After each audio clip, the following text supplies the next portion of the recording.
விழிப்புணர்வை ஊட்டும் பொழுது நீங்கள் தான் தலைவர்கள். நீங்கள் இப்பொழுது சென்று இந்த சமூகத்திலே மாற்றத்தை ஏற்படுத்த வேண்டும், நல்லிணக்கத்தை ஏற்படுத்த வேண்டும், நல்லிணக்கத்துக்கு தூதுவர்களாக செயல்பட வேண்டும் சொல்லும்போது Expectations run high at the 4th annual Future Leaders Conference of Sri Lanka Unites, a youth organization that sees itself as a movement for hope and reconciliation.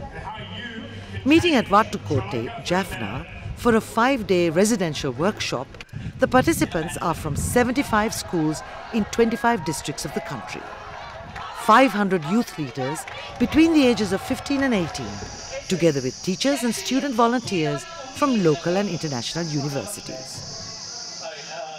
Featuring the customary youth camp activities from competitions, entertainment, sports and motivational activities, the meeting also involves some deep thinking on a topic of much relevance to all Sri Lankans, the LLRC. A session titled The Need for Proactive, Creative Youth Ideas sought to identify specific areas of reconciliation that youth could address, with specific reference to the recommendations of the LLRC.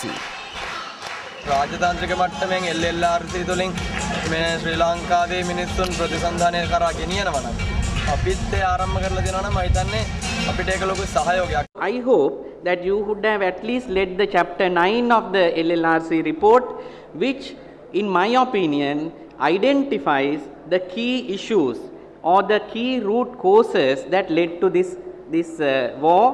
The recommendations also say about language policy. We should demand as leaders, as citizens, that trilingual policy should be adopted and implemented.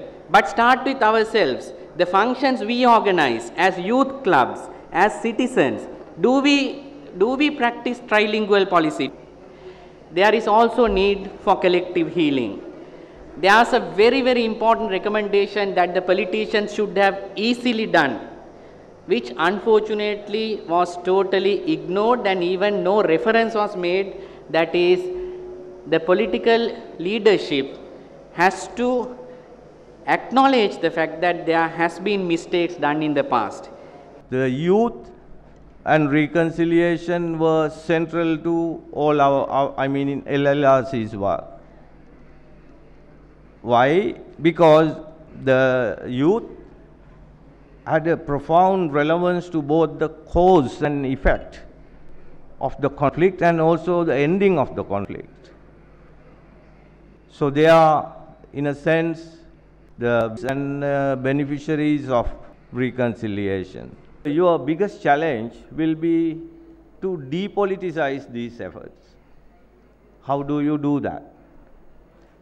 Prevent the national issues like reconciliation, consensus building, prevent that from becoming a pawn in the electoral politics.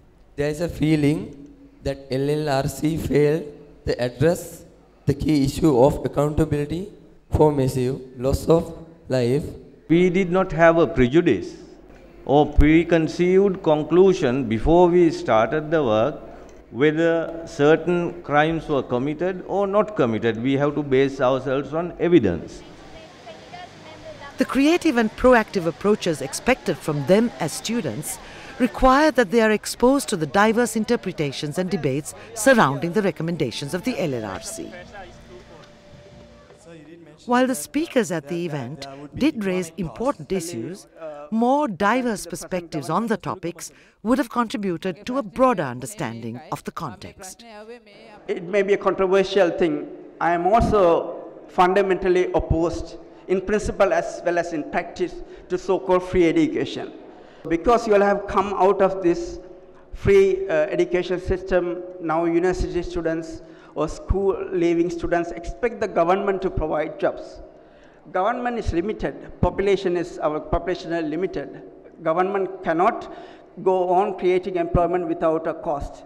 Our government spends more on trying to beautify our country with this new, after the post-war thing, and they try to bring more infrastructure, more beautification for the country. So, but why not we try to reduce this and try to set our priorities right and try to get in to more building of factories, etc., so that we could open up job vacancies. It's not only that they are wasting money on beautification or unwarranted or irrational development projects, but also a lot of corruption. Cutting down corruption, wasteful expenditure, etc. is important and necessary. That does not mean that government should put into propping up